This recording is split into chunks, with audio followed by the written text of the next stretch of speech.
सति परमात्मन् माधुर्यं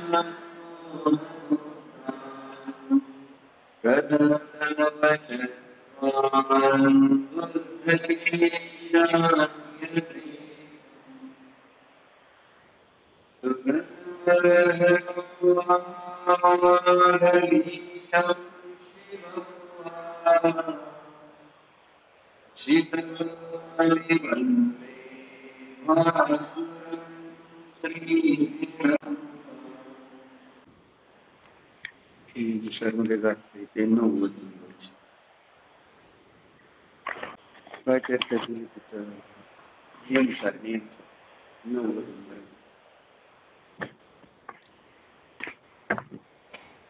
मिच्छत पवती पूर्वं जीवे आलिया सुमिरम सम्मत पवती भावा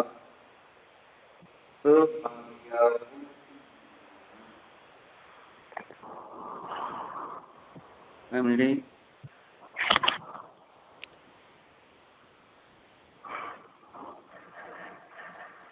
या जीवाने या संसारामध्ये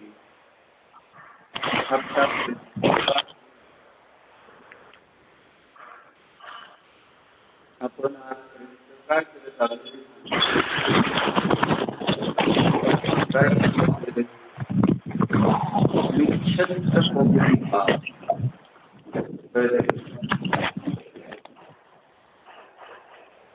निश्चित म्हणजे मिथ्यात्व मिथ्यात्व म्हणजे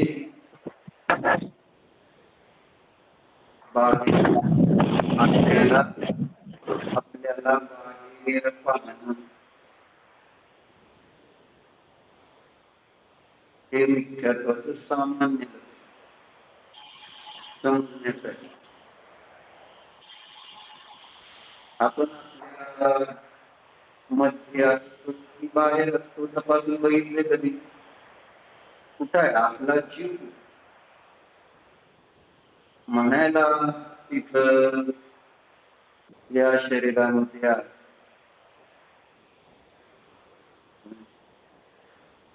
ज्ञान दर्शन स्वभावी असा जो मी आहे जो मी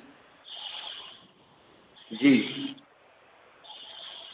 कारण आपण सोन्याला कोण बाई पण कोण जीव आहे आणि हे कुठं ऐकायला मिळतं तुम्हाला कुठं ऐकायला मिळतं आपण जीव आहे की जसा आहे तर तिथं सर्वज्ञ देवांच्या वाणीमध्ये काय बरोबर अन्यत्र जे जीव आहे जी शास्त्र तुम्ही शाळेत पण शिकलाय का नाही शिकली पायाला तिथंही जीवाचं शास्त्र शिकवलं परंतु तो कसला जीव शिकवला जी बाहेरची अवस्था आहे त्याला जीव म्हटलं गेलेलं विज्ञान पण जीवशास्त्र मानतंय की बाहेर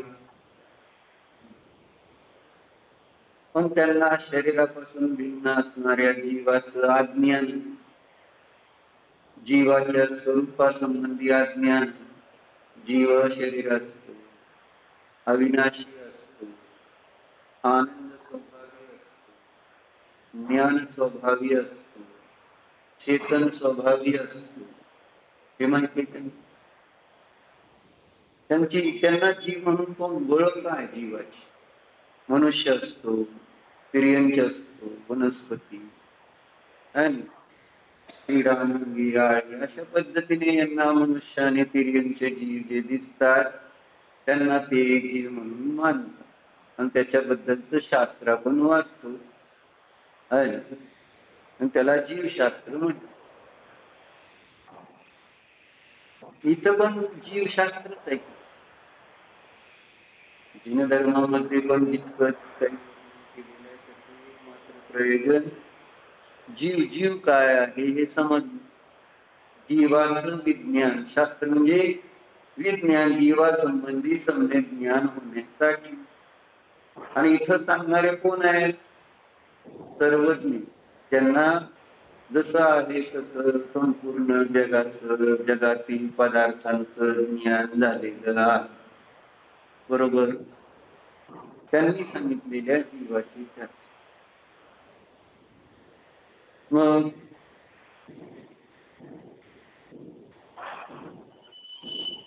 जो जसा आहे त्याला तसं तेथे न पाहता त्याला कुठं पाहतो आणि कसं पाहतो. म्हणजे आपण स्वतःला कुठे पाहतो आणि कसं पाहतो. कुठं पाहतो आपण आपल्याला? डॉक्टर कुठं पाहतो? हाय मी डॉक्टर. बरोबर आहे. मी जीवाला डॉक्टर म्हणून नाही पाहत. जीवाला ज्ञानदर्शन म्हणून किती पाहतो आणि जीवाला डॉक्टर म्हणून किती पाहतो, मानतो. म्हणजे स्वतःला स्वतःमध्ये पाहिलं का स्वतःला क्षणिक जे कर्माच्या निमित्तात प्राप्त होणारे संयोग आहे त्याच्यामध्ये आपण आपली सत्ता अनुभवतो, आपलं अस्तित्व अनुभवतो. जसं राक्षस, जसा राक्षस काय केला? पोपटामध्ये आपला जीव मांडला होता राक्षसाने. माहित आहे गोष्टी तर पण ऐकली. आपल्याला त्या राक्षसामध्ये अंतर किती आहे बघा. राक्षस त्यालाच म्हटलेला आहे जो आपली सत्ता बाहेर पाहतो. त्याच्याशिवाय राक्षसी प्रवृत्ती होणार नाही. पराला ग्रहण करण्याचा भाव रावणाचा त्याचंच नाव आहे राक्षस प्रवृत्ती. परस्त्री आणि दुसरं काय? बाहुबलीवरील परस्त्री आणि परधन. परस्त्री आणि आपण काय करतो? परस्त्री जाऊ दे, ती आपल्यामध्ये ताकद नाही. नाहीतर हरण केली असती, तसं नाही. बरोबर आहे नाही? मग परधन मात्र हरण करण्याची आपल्यामध्ये योग्यता पण पूर्ण मानली नाही. परवस्तू माझी ही प्रवृत्ती कशामुळे? कारण मी मला बाहेर पाहिलं ना, परामध्ये पाहिलं ना. आपण कुठं पाहतोय स्वतःला? नीट लक्ष तर द्यायला पाहिजे का? स्वतःला स्वतःमध्ये किती पाहतो आणि स्वतःला बाहेर किती पाहतो.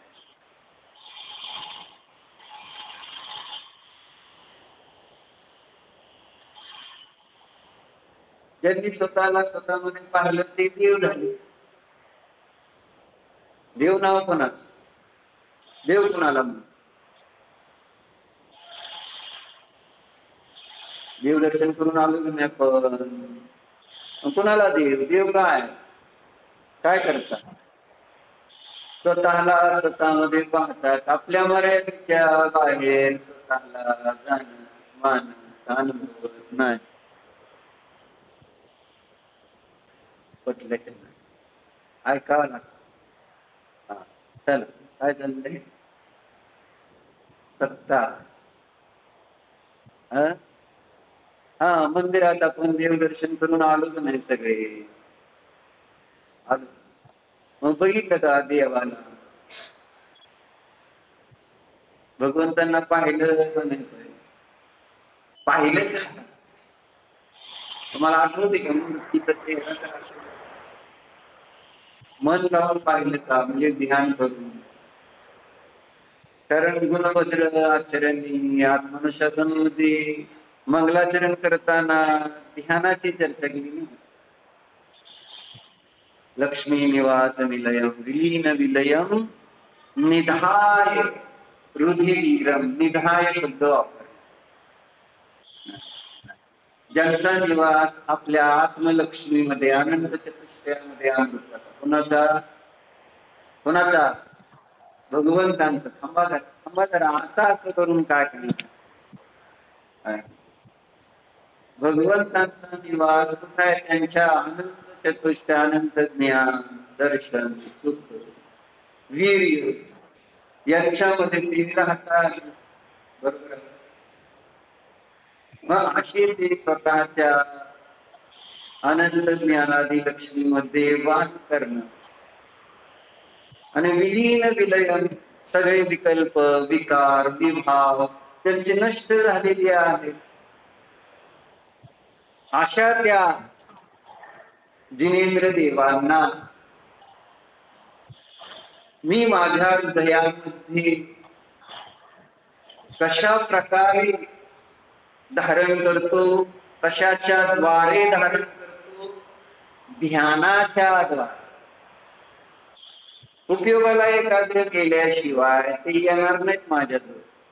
माझ्या हृदयामध्ये ते प्रविष्ट होणार नाही. प्रवेश होतोय का माझ्यामध्ये त्यांचा? बघितलं का माझ्यामध्ये देवाचा प्रवेश झालेला आहे का?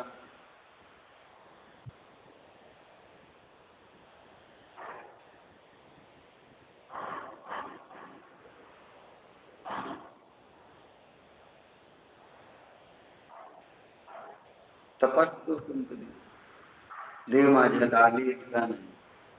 आणि जोपर्यंत आपल्या हृदयात येत नाही तोपर्यंत दर्शन झालं का? मला डोळ्याने दर्शन केल्यावर दर्शन झालं. आजचं वाक्य काय? दिखावट. दिखावट आहे की नाही? ती नुसतं ते बघणं ही दिखावट झाली ना नुसतं. त्याच्यात दृष्टी देऊ नका म्हणजे दिखावट, बनावट, सजावट, फिल्मी दृष्टी न देत असं म्हणलं. त्याच्यामध्ये दृष्टी नका दे. कुठं दृष्टी द्यायला पाहिजे? कुठं? काय केली? दिखावट, बनावट, सजावट न करके है ना, मर्म में दृष्टी देना ही सच्चे धर्मात्मक काय, सच्चा धर्म पालन. मर्म मध्ये दृष्टी दिली तर ते त्या ठिकाणी खरं धर्माचं पालन नाही का डॉक्टर?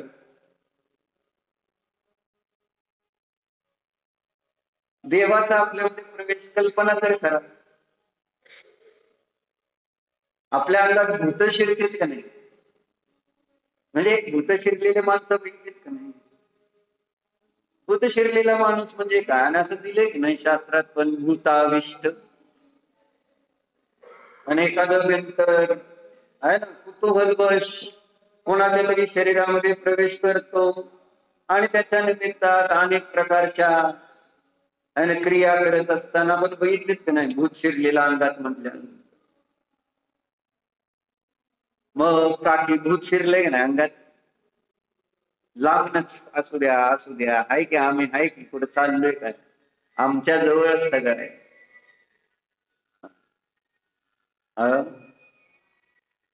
नाही आम्हाला क्षमा, तुम्हाला त्रास द्यावा. आल्याबद्दल धन्यवाद आणि तुम्हाला त्रास दिल्याबद्दल क्षमा. नाही चांगलं, आता तुमच्या मनावरती आहे चांगलं आहे का वाईट आहे. चर्चा का? भूत शिरते का नाही अंगात? आणि शिरलेला आहे का नाही का, कुणाच्या तरी विशिष्ट व्यक्तीच्या अंगात भूत शिरलं असं तेव्हा आपण गंतर्म शिरल्यानंतर. पण आचार्य म्हणतात काय, भूताविष्ट ध्यानामध्ये ज्याच्या परिणामामध्ये क्रोध, मान, माया, लोभ, राग, द्वेष, मोह हे विकार दिसून येतात, त्याच्या अंगामध्ये भूताने प्रवेश केला समजावं.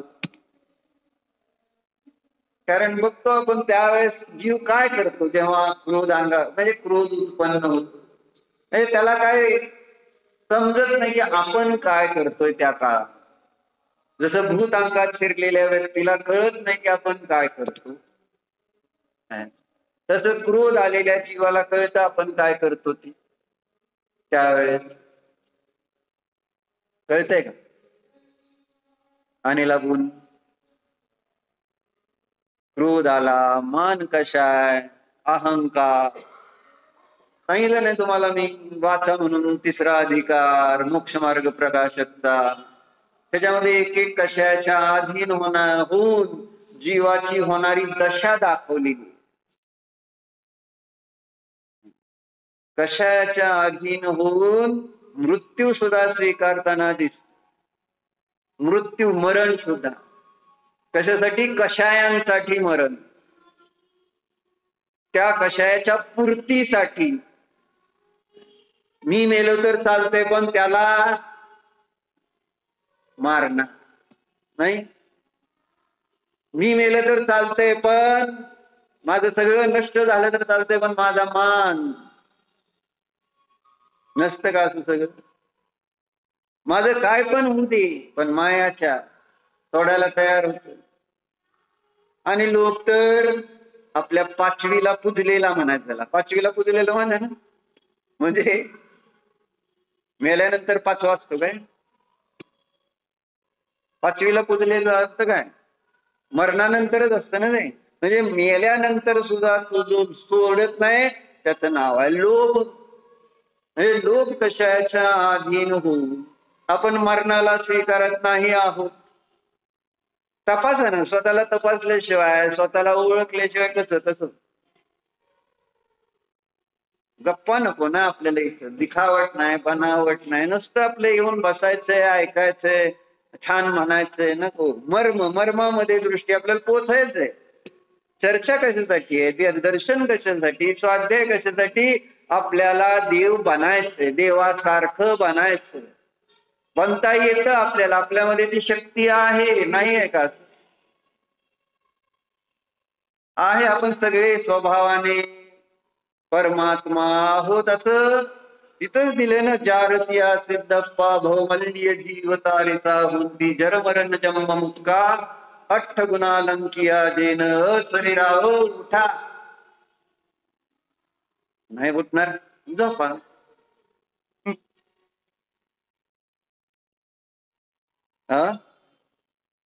खाली काय आहे? सोनं सापडते का खाली? बरी माझ्याकडे बघितलं तर बरं होईल. नाहीतर आतमध्ये बघा. खाली काय बघायचं? 2 दृष्टी, एक आत नाहीतर एक मी. बरोबर आहे? काय सांगतोय? अशरीरा विनाशा निंद्या निर्मला विशुद्धप्पा जहलो येती जीवा संसदी नीर. असं 2 गाथेमध्ये आचार्याने स्पष्ट दिलेलं आहे. की हा जीव संसारी जीव सिद्धांसारखा आहे म्हणून सांगितलं. संसारी जीव म्हणजे मी. संसारी म्हणजे कोण? मी जीव, माझा जीव सुद्धा सिद्धांसारखा आहे असं मला लक्षात. हे आहे मर्म सगळ्यात. मर्म काय? आपल्याला ओळखायला पाहिजे की नाही आपण शरीर आहे म्हणून? नको का ओळखायला? कुठपर्यंत मानत राहायचं सांग? किती जन्म, किती मरण. सांगितलं ना भाव पाहुड मध्ये. तुमचे नख केस सगळे जर गोळा केले ना, जन्मांतराचे नख आणि केस मेरू पर्वता एवढा ढीग होईल असं. इतकी शरीर मी धारण केली. नख आणि केस एवढेच जर गोळा केले, मेरू पर्वता एवढा ढीग लागेल. तर थोडं सांगण्याचे अनंत जन्म मी घेतलेले. जेव्हा की मी कसा मी अशरीरी, लक्षात घ्या. माझं स्वरूप आहे जन्म मरण रहित. कोणाचं वाटतंय तुम्हाला? ही चर्चा कोणाची आहे? आणि मी आत्मा, माझा आत्मा जन्म मरण रहित असं सांगतो. काय सुरुवात? जारसिया सिद्धप्पा भवमल्य जीव तारिता होऊन. जारसिया म्हणजे जसे सिद्धात्मा, जसे आणि तसा कोण? जारसिया सिद्धप्पा भवमल्य, भावामध्ये लीन असणारे, संसारामध्ये लीन असणारे जे जीव आहे, तारिसा होती, तारिसा त्यांच्या सारखे. अजून काय सांगायचं सांग? विश्वास उत्पन्न करावा लागेल. बुद्धिपूर्वक पुरुषार्थ करून आपल्याला तो विश्वास निर्माण करावा, बुद्धिपूर्वक करावा लागेल. त्याच्याबद्दल आता गाफील राहून चालेल का? गाडी चालवताना गाफील राहून चालतंय का? सोनं घेताना विकताना गाफील राहून चालतं का? बाहुबली भाई, विकताना पण आणि घेताना दोन्ही वेळेस सावध राहावं लागतं का नाही? नाहीतर काय होतं?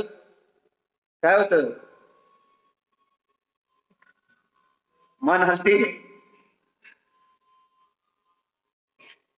जर तिथं आपली दृष्टी जरी हटली तरी दुर्घटना झाल्याशिवाय चालतंय का? तिथं व्यवहारात ऑपरेशन करताना डॉक्टर चालतंय का? पूर्ण उपयोग एकाग्र करूनच आपल्याला ते ऑपरेशन करावं लागणार का नाही? थोडा एखादी कात्री, एखादं चाकू आत राहिला तर काय फरक पडतो? चालतंय का नाही? आणि होतं का नाही असं कधी कधी? हे तुमच्याकडनं नाही, झालेलं आहे का नाही? चालत नाही हे सांग. नाही चालणार इथं सुद्धा. स्वतःच्या बाबतीत आपण जर असेच राहिलो, मी कोण? आचार्य सांगतायत, कुंद आचार्य सांगते, जसे सिद्धात्मा आहे तसा तू आहे, असं सांगायचा त्यांचा प्रयत्न का नाही? मग याच्यावर आपण केव्हा विचार करायचा? मी जन्म मरण, जर मरण जन्म मुक्का, म्हातारपण, जन्म मरणाने रहित, 8 गुणालंकिया जेन, 8 गुणाने अलंकृत आहे जसे सिद्ध परमात्मा 8 गुणाने अलंकृत आहे तसा माझा आत्मा आज आहे. मी असं नको आपल्याला आपल्याबद्दलचा विश्वास, कॉन्फिडन्स, व्हेरी इम्पॉर्टंट. सगळ्यात महत्वाची गोष्ट आहे हा विश्वास आणा ना स्वतःबद्दल. बाहेरचं जे आहे ते आहे याच्याबद्दल आपली पूर्ण श्रद्धा आहे. जे आपण वर्तमानामध्ये शरीर धारण केलंय, जे संयोग प्राप्त झालेले आहेत त्याच्यावर आपलं श्रद्धा आहे का नाही आहे? पूर्ण आहे ना. जरी मी म्हटलं नाही तुम्ही असं नाही तरी श्रद्धा हटतंय का? गिरीबाई तुम्ही असे नाही आहात, तुम्ही पती नाही आहात, तुम्ही पुरुष नाही आहात, मग मी काय स्त्री आहे? स्वप्नात तर येते का? आणि चालतं का म्हटलेलं? आणि तुम्हाला स्त्री जर म्हटलं तर चालतंय का? ती पुष्कर म्हणा, ती वीरू, ती वीरू म्हटलं तुम्हाला जर स्त्रीलिंगी नावाने जरी म्हटलं तरी चालतंय का? का किती वासना जोडली आपल्याला त्या शरीराने, शरीराच्या अवस्थेशी.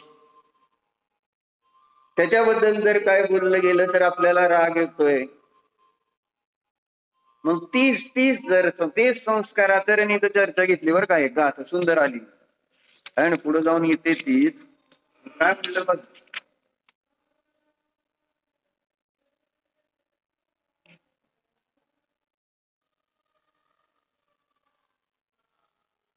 एक 1063 नंबरचा श्लोक.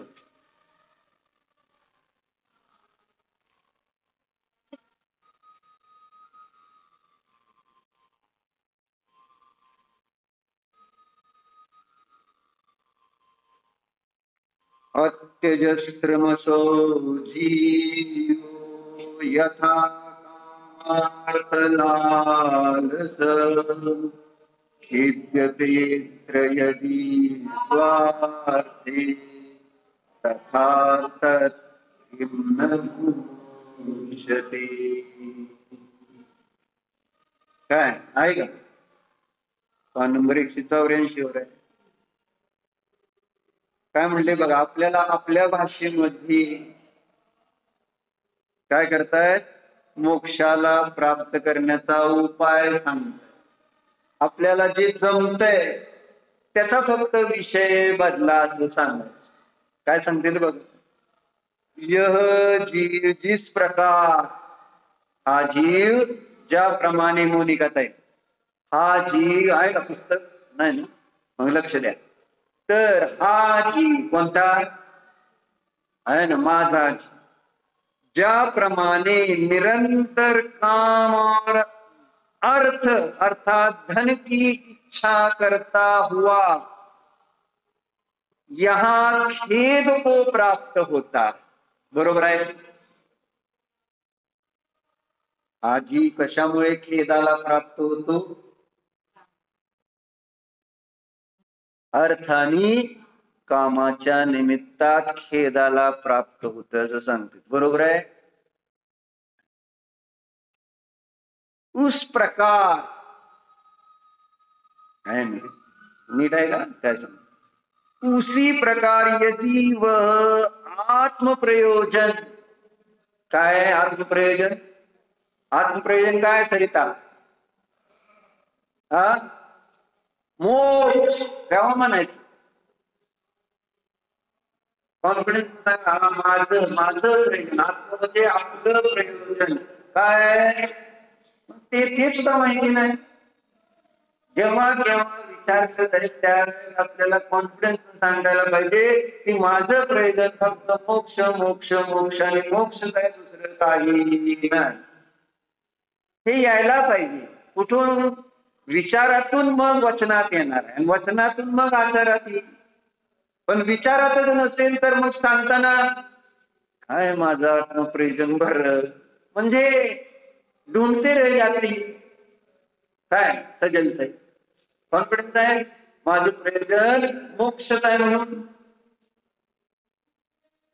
जेव्हा केव्हा रात्री अर्ध्या रात्री जरी उठून विचारलं काय प्रयोजन आहे, काय सांगायला पाहिजे? इतकी इतकी इतकी धून लागली पाहिजे, इतके विचार. जसं तुमची मुलगी आहे का नाही, शाळेतनं घरी आली नाही, आलीच नाही घरी, काय काय होईल? संध्याकाळी जेवण करताल का? रात्री झोपताल का? कुठपर्यंत झोप राहील?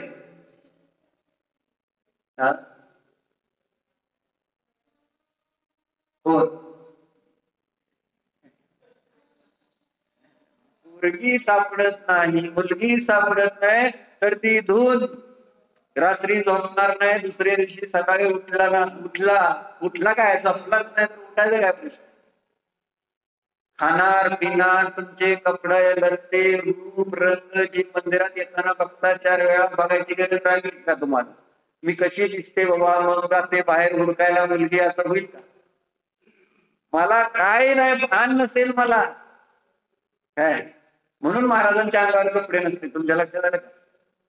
भान नाही त्यांना, कारण धून लागलेली आहे. माझी मुक्ती कुठे गेली? माझं मोक्ष, माझा मोक्ष कुठे गेला? आणि लागून काय चाललंय? बरं आहे ना? झोप लागत नाही हे सांगत होतो मी आता. हरवलं पाहिजे ना, हरवलंय म्हणून नाही झोप लागणार. ती धून आपल्याला झोपू देणार नाही, काही सुचू देणार नाही. अशी धून नको आत्म्याची आपल्याला लागायला. आपल्या मोक्ष कार्याच्या सिद्धीसाठी पेटून उठलं नको पाहिजे. केव्हा उठायचं मला तर असंच, ते पण असंच घालवायचं. जन्म हा भोग पण असंच झालं पाहिजे. प्रॉब्लेम काय नाही आहे कॅज्युअली नाही, मी म्हणून नेहमी इतकं सहजतेनं नको. काल बुधवार होता का नाही, सार्वजनिकात धून कशी होती सांगा. गिरायक आहे ना, काय देऊ गिरायक आलं, एक गिरायक जे दिलं जाते त्याच्याकडे लक्ष नाही. समोरचं दुसरं गिरायक आल्यानंतर काय देऊ तुम्हाला, काय पाहिजे, मग ह्याची अर्धी तयारी म्हणजे अर्ध सामान काढून ठेवलेलं असतं. समोरच्या आलेला तुला गहू पाहिजे का 3 किलो, गहू देते लगेच गव्हासाठी पीस. तिसरा आम्हाला कोलगेट पेस्ट पाहिजे, लगेच ती गव्हाचं देत. तोपर्यंत पुढचं धुवून त्याला म्हणायची. आपल्याला शीतल काकाला काही येत नाही, पण जेव्हा मी दुकानात काल बसलो त्यांचे तर काय हिशोब करते, काय याद्या करते, कशी काय दर लक्षात राहते. आता त्यांच्या किराणा दुकानात आयटम इतके इतके इतके पटापटा हे किती, मग पावशेर केवढ्याला, अर्धा किलो केवढ्याला, छटाक केवढ्याला, सगळ्या गोष्टी असे येतात ना.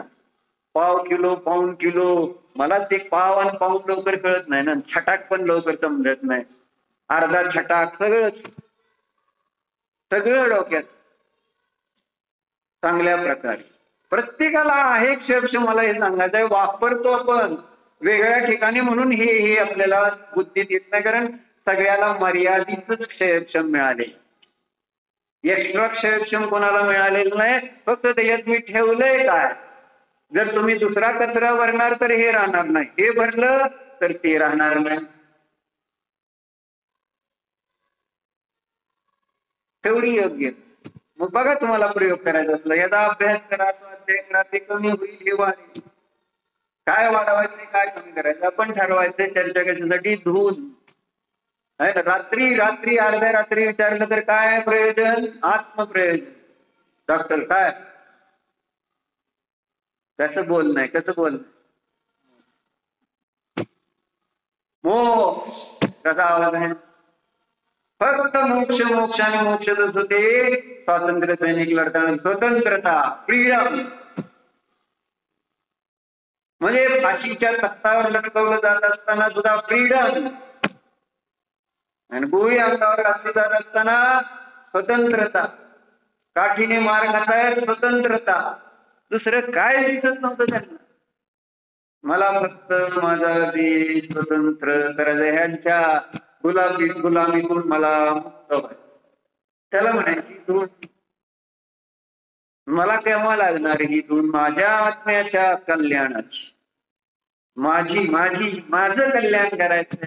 मीच हरवलोय. सजलताई, मुलगी हरवली तर तुम्हाला काय कळणार नाही, समजून दुसरं सुचणार नाही. आत्मा हरवला नाही तुमचा, आत्मा जवळचा का मुलगी जवळची, काय कोणाचा, मुलीचा.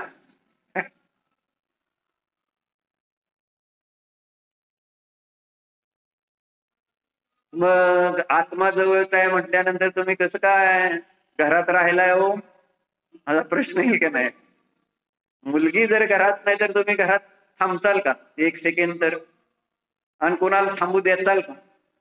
चला चला सगळे चला, सगळं आणि सारी कायनात म्हणते, सगळं जग त्या कामाला लावताल तुम्ही. माझ्या मुलीला शोधा, काही करा, सगळं घ्या, पण मला माझी मुलगी मिळाली. त्याला म्हणायचं ध्यान, त्याला म्हणायचं ध्यान. दुसरं काही सुचत नाही त्या तेवढं. तीच गोष्ट आता इथं चर्चा घेण्यासाठी चालली बघा. इस प्रकार यदि वह जिस प्रकार अर्थ और काम की इच्छा करता हुआ वह खेद को प्राप्त होता है, उसी प्रकार यदि वह आत्म प्रयोजन के सिद्ध करने में प्रयत्नशील होकर खेद को प्राप्त हो. आम्हाला कधी खेद होतो मोनिकाताई, माझ्या आत्म्याच्या प्रयोजनाची सिद्धी का बरं होत नाही. आता सांगितलं मुलगी हरवली तर खेद झाला का नाही. अर्थ सिद्धीसाठी, काम सिद्धीसाठी खेद होतो का नाही. पैसे पैसे पैसे जोपर्यंत ते आपलं पूर्णता होत नाही तोपर्यंत किती खेद आहे. शरीरात रोग काही झाला तर खेद किती आहे. बाकी इथं काही खेद आहे. मला शास्त्र ऐकायला मिळत नाही, काय नाही, आम्हाला सगळे येते, आम्ही मोक्षातच, काय यायची गरज आहे आम्हाला शास्त्राला तुमच्या. तेव्हा अर्पिताला खेद झाला, पोरांना खाऊ घालायचं. एवढा खेद आत्म्याला खाऊ घालायचं केव्हा होणार अर्पिता. जावा जावा पोचली ती, म्हटलं का नाही, कोणाचं बघायचं नाही वाट, पोरांना खाऊ घालायचं म्हटल्यावर जाते की नाही माणूस. मग आत्म्याला केव्हा. आत्मा तर अनादी काळापासून उपवाशी. कधी त्याला आपण चैतन्य अमृताचा आहार दिलाच नाही आणि तरी त्याच्याकडे लक्ष नाही. मरते, दुःख होते, त्याच्यामुळं जेवढं काही दुःख आहे ते आत्म्याला आहार न दिल्यामुळे आहे. शिवा बघा की बरोबर आहे. दुःखाचं कारण काय, आत्मा उपाशी आहे हो, दुसरं कोणतं कारण नाही आहे. आणि आपल्याला ते समजे ना, आणि आपण खाऊ घालत बसतोय दुसऱ्याला म्हणजे शरीरात, आणि संसार भोगाला खाऊ घालत बसतोय आणि आपल्याला वाटतं की माझं दुःख दूर का होत नाही, माझं दुःख. अरे तू खाऊ कुणाला घालतोय, भूक लागली कोणाला, दुःख कुणाला झालंय, मरतय कोण, त्याच्याकडे लक्ष दे. ते सोडलं आणि तिसऱ्याला जर खाऊ घालत बसला तर होणार काय बघितलं का नाही तुम्ही. कोणता वर्ष अमर अकबर यांनी बघितलंय ना, त्यामध्ये आहे ना दारू पिऊन ते अमिताभ बच्चनला मारते का नाही विनोद खन्ना. म्हणजे इन्स्पेक्टर आहे हे असतो आता दारू पिऊन मग मार खाते, मग तिथं त्याला लागलेलं असतं ना बरंच सगळीकडे इकडे आणि दारू पिलेली असते. मग आता ते दुखतंय त्याला, सगळं मलमपट्टी करायची, काय केलेलं असतं विरुबाई तिथं. मग ते आरशात बघतो का नाही, मग त्याला समोर दिसतं का नाही, आणि ते समोर बघतंय काय म्हणतो, अरे असं लागले का, मग थांब थांब म्हटलं, इथं थांब. कोणाला थांब म्हटलं, ते आरशात दिसणाऱ्या त्याच्या प्रतिबिंबाला म्हणतोय थांब. मग ते असं वळतो, वळलं की त्याला ते वळताना दिसलं, अरे थांबा म्हणतो, कुठं चालला तू. मग त्याला हात लावतो, तो तिथनं हालू नको, बरोबर आहे. हात लावला का ना त्यांनी, म्हणजे हात लावला म्हणजे धरलं त्याला, त्या प्रतिबिंबाला, जे आरशात आलेलं प्रतिबिंब त्याला तो दारू पिलेला मनुष्य धरतोय, हालायचा नाही. कारण ही हल्ला तर ती हालत होता म्हणून त्याला वाटत, पण त्याला नव्हतं वाटत की ती वेगळा आहे. मग ते म्हणतो थांब थांब, नाही मग धरलं त्याला. मग त्याने औषध पाणी घेतलं का नाही, आहे ना, एक आयोडीन मध्ये बुडवलं कापूस, कशात तरी त्याच्यात बुडवते तो, आहे ना. चुनचुन होती ती, पूर्वी चुनचुन व्हायचं, काय असायचं ते आयोडीनच होतं का, हा, त्याच्यात बुडवायचं. आणि अगोदर ती निर्जंतुक करायची असते ना जखम, म्हणून त्याच्यावर लावायचं. मग कुठे लावायचं त्याने आरशामध्ये बघितलं आणि म्हणते त्याला काय म्हणून बघून म्हणते, आहे ना, थोडं त्रास होईल पण तू धीट आहे, चांगला आहे, घाबरू नको. आणि ती आयोडीनचा बोळा बरोबर जिथे लागलेलं दिसत असतं कपाळाला तिथे लावतं, लावते का नाही. म्हणजे जळजळ व्हायला लागली म्हणून तिथं फुंकताय ती, काय बरोबर आहे का. त्यांना आठवते म्हणून हसते ते शोभा की जरा. बघितलाय तुम्ही पण दिसतंय नव्हता, बरं असू द्या, तुम्ही खरं पुण्यवान आहे. असले काय तुमच्यामध्ये विकार विभावाला संस्काराला जागाच नाही राहिली, चांगलं आहे. मग ती अवस्था माझी नाही. मी कुठं आहे, मी मला कुठं बघतोय, कुठं मी जिथं आहे तिथं सोडलं. दुसऱ्याला जर त्या ठिकाणी उपचार उपाय खाऊ पिऊ घातले तर होणार काय. दुःख कुणाला आहे, आत्म्याला आहे. तर आत्म्याकडे लक्ष द्यायला पाहिजे, आपल्याकडं लक्ष द्यायला पाहिजे, स्वतःकडं लक्ष द्यायला नको. आणि मग त्याच्याकडे लक्ष देत नाही. आणि कधी मला त्याच्याकडे लक्ष दिलं गेलं नाही म्हणून मला खेद तर होतो का? किती जणांना इथं त्रास होतोय की मला माझ्या आत्म्याची उपलब्धी झाली अजून का नाही? सांगा मला. पौर्णिमा बून म्हणे पौर्णिमा काकी दीदीची बहीण आहे म्हणून ती पौर्णिमा बून मिलन बूनची मैत्रीण सख्खी. पौर्णिमा बून सांगा, खेद झालाय का?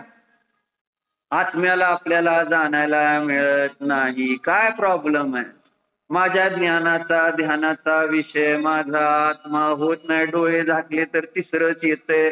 कधी मला ध्यान करूच वाटत नाही, मध्ये कधी मला आहे ना. म्हणजे जे धर्म आहे त्या धर्माबद्दलची अशी एकदम तीव्र ओढ आहे आणि ते केलंच नाही आणि ते पाहिजे आणि ते झालं नाही म्हणून आपल्याला खेद झालाय. असं होतंय. खेद होतं का नाही? लग्नाला नाही गेलं समजा, तुमच्या जवळचं लग्न आहे आणि तुम्ही जर नाही जाऊ शकला नाही तर काय होईल? निलेमा काकी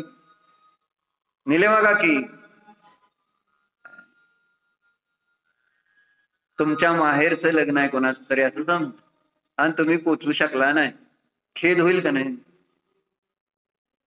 आणि डॉक्टर मध्ये आडवे आले तर डॉक्टरला खवळताल का नाही? काय हो तुमचं माझ्या कामात म्हणजे आमच्याच कार्याच्या वेळेस खवळतेच का नाही? बरोबर होतंय ना? खेद म्हणजे व्यवहारामध्ये मला सगळ्या गोष्टी म्हणून इथं आचार्यांनी स्पष्ट शब्दात म्हटलं की अर्थ आणि कामाची इच्छा करत असताना तिथं मी ज्याप्रमाणे खेदाला प्राप्त होतो त्याप्रमाणे आत्मप्रयोजन जे मोक्ष आहे त्या मोक्षाच्या सिद्धीसाठी प्रयत्नशील होत असताना मला तिथं कधी खेद झालाय का की मला अजून आत्मा का मिळाला नाही? मला माझं जसं आहे तसं स्वरूप सिद्ध स्वरूप का प्राप्त झालं? बाहेरनच हात करायचं असं ते खेद काय नाहीत. मला शास्त्राला जायला मिळत नाही काय नाही प्रॉब्लेम आहे का? काय नाही. आपण सिद्ध आहे म्हणून म्हटलं ना, सिद्ध शिलेवर जाऊन बसलाय तुम्ही काक्यात, बरोबर आहे. त्यामुळं काय आणि मग खेद काय नाही, जावं लागतंय तिकडं असंच की. मग इथं राहिलं तर खेद होतोय का ह्या दोन्हीकडं? हो. म्हणजे कुठला ना कुठला खेद ज्याप्रमाणे होतो तिचं आचार्य ते उदाहरण घेऊन मला सांगतात. खेद होऊ द्या. खेदचा अर्थ कळतो ना? त्रास होऊ द्या. त्रास मला त्रास झाल्याशिवाय मी त्याच्यासाठी प्रयत्नशील राहणार नाही. जसं शरीरात रोग झाला आणि त्याचा त्रास होतो तर तो दूर केल्याशिवाय मी थांबतो का? थांबणार का? जोपर्यंत तो त्रास संपत नाही तोपर्यंत मी थांबणार नाही. बरोबर. इथं का थांबतो आपण? टाइम झालं थांबायचं. टाइम संपल्यावर थांबणार का नाही? टाइम संपला की नाही. आणि इथं असं थांबतो की माझा जसं काय कशाशी संबंध काय नाही, म्हणजे कोण ते काय ते काही संबंध नसल्यासारखं आपण जाणार नाहीत ना. माझे देव, माझं शास्त्र, माझा आत्मा ह्या सगळ्याला मला सोडून जावं लागतंय असा खेद होतोय का मला घरी जाताना? ज्याप्रमाणे मरताना खेद होत असेल तसं खेद व्हायला असं इथं आचार्य लिहितेत आहे की नाही. यदि वह आत्म प्रयोजन को सिद्ध करने में प्रयत्नशील खेद को प्राप्त होता तो क्या मुक्ति को प्राप्त न हो जाता? कशी भाषा वापरली आहे ना. तत्किम न मुच्यते. काय कळतंय का महानंदा काकी? तत्किम न मुच्यते सॉरी. जर असा खेद झाला असं तर मी मुक्त झालो नसतो काय? लक्षात येतं. म्हणजे आजपर्यंत आपल्याला तो खेद नाही झाला रिनलताय म्हणून मी इथं जर मला मुक्त व्हायचंय तर इथं आपल्याला ही भावना झाली पाहिजे की मी सिद्ध स्वभावी, तर मग मीच का, हे शरीर मला का, जन्म का, मरण का, नको. त्याच्यासाठी भावना करावं लागेल. मी म्हटलं ना, आज एकदा सांगितलं तुम्हाला लगेच तसा खेद होईल असं, कारण संस्कार म्हणून म्हणलं. आता वाचत काय होतो आपण, निच्छत्त पहुदी भावा पूवम जीवेन भाविया सुईरम. मिथ्यात्वाची भावना या जीवाने अनादी काळापासून आहे ना, पूर्वी अनंत काळ तीच भावना वाहिली. हे लिहिलंय नियमसार. निच्छत्त पहुदी भावा पूर्वम जीवेन भाविया सुईरम. अर्थ आहे या जीवाने पूर्वी मिथ्यात्व प्रवृत्ती विकारी भाव दीर्घ काळपर्यंत अनुभवलेले आहेत, आणि तरी सुद्धा ते भाव मी सोडायला तयार आहे का अमृत नाही.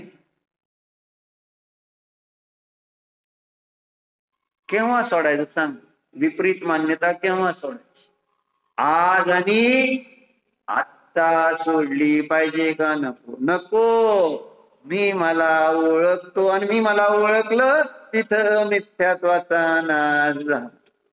मी अशरीरी जीव, मी सिद्ध स्वभाव, बस संपलं. मिथ्यात्व त्या क्षणाला नसतं. आणि हे संस्कार थोडे थोडे करत त्या ठिकाणी संपणार आहे, म्हणजे वाढणार आहेत, आणि हे खोटे संस्कार नष्ट होणार. इतने से क्या होता है असं म्हणून आपण त्याला गौण करायचं ना. बस करू, घड्याळ बघतोय मग सांगतो म्हटले विरोध आहे ना. म्हणजे हे वाजले 10:05 कमी आहेत. पण परवा एक छोटीशी घटना, खरी घटना आमच्या बहिणीने सांगितली. ती आम्ही चाललो होतो फलटणला त्यावेळेस, की एक मोठा अर्बोपती, त्याची एक फॅक्टरी होती, आणि त्या फॅक्टरीमध्ये जे पार्ट्स बनवत होते त्या पार्ट्स बनवताना ऑइलचा उपयोग केला जातो. ऑइल. मग त्या ऑइलचा उपयोग करत असताना एक दिवस सहज तो बघायला गेला. मग तिथला जो काही मुख्य असेल सगळं बघणारा, त्याला एक त्याने प्रश्न विचारला की तुम्ही एवढं त्याला ऑइल वापरताय, तर त्याच्यापेक्षा कमी म्हणजे 5 थेंब, किती, 5 थेंब बर का, जर कमी टाकलं तर ह्या वस्तूमध्ये काही प्रॉब्लेम येईल का, असा त्याने त्याला प्रश्न. मग तो म्हटला की तसा 5 तेलाच्या थेंबाने काही फरक पडणार नाही, पण तरी मी प्रयोग करून बघतो. त्याने प्रयोग केला, 5 थेंब कमी केले, आणि तो पार्ट जसाच्या तसाच तयार झाला का नाही बघितलं. मग त्यावेळेस त्यांनी सांगितलं हे 5 थेंब एक्स्ट्रा आता घालायचे. तो जो होता मॅनेजर त्याचा, कोण तो, ते म्हटलं एवढा अर्बोपती 5 थेंबासाठी एवढा विचार करतोय, पण त्या 5 थेंबामुळेच तो अर्बपती झाला होता. म्हणजे एक एक थेंब किती महत्वाचा असतो, तसं एक एक क्षणाचा संस्कार किती महत्वाचा. तुम्ही याला गौण करू नका. जरी आज आपल्याला आत्ता असं वाटेल की एवढ्याने काय झालेलं नाही, काही झालेलं नाही, असं नाही. एक दगडावर पडलेला थेंब सुद्धा पहिला खड्डा पाडतो आहे, सुरुवात झालेली असते. त्यामुळं याच्यामध्ये घाबरायचं असं नाही की काय नाही होत मला, अजून तसं काय वाटत नाही. वाटणार, पण सुरुवात करा. काय सुरुवात करायची, मी. आता ही सम्यक्त्वाची भावना सुरू करायची. मिथ्यात्वाची भावना तर मी अनंत काळापासून अनेक वेळा भावलेली आहे. सम्मत पहुदी भावा, जी सम्यक्त्वाची भावना आहे, अभाविया होऊन ती जीवेन. पुढे काय दिलं त्यांनी की बाबा या जीवाने सम्यक्त्वाची भावना मात्र आजपर्यंत कधी भाईली नाही. म्हणून मिथ्यात्वाची भावना सोडा आणि सम्यक्त्वाची भावना त्याच्यासाठी आपल्याला वर्तमान हा जन्म प्राप्त झालेला आहे. याच्यावर विचार करा. ओम नमो प्रभू मी मन उच्चारता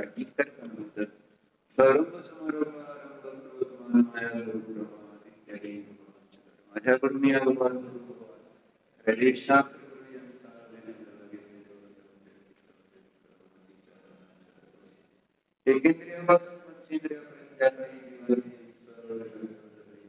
स्वाध्याय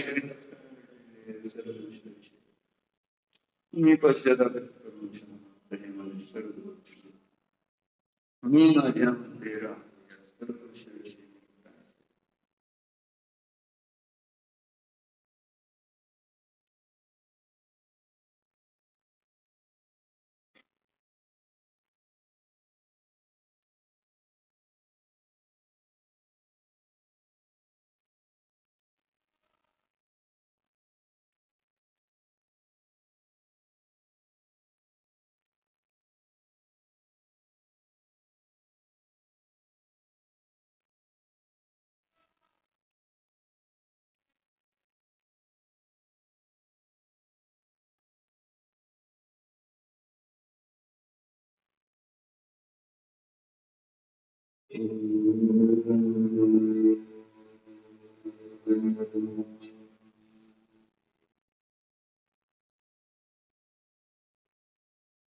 मी शुद्ध आत्मा परमात्मा ही भावना जसे लोकाकाशाच्या अग्रभागी सिद्ध आहे तसा हा मी जीव सिद्ध स्वरूपी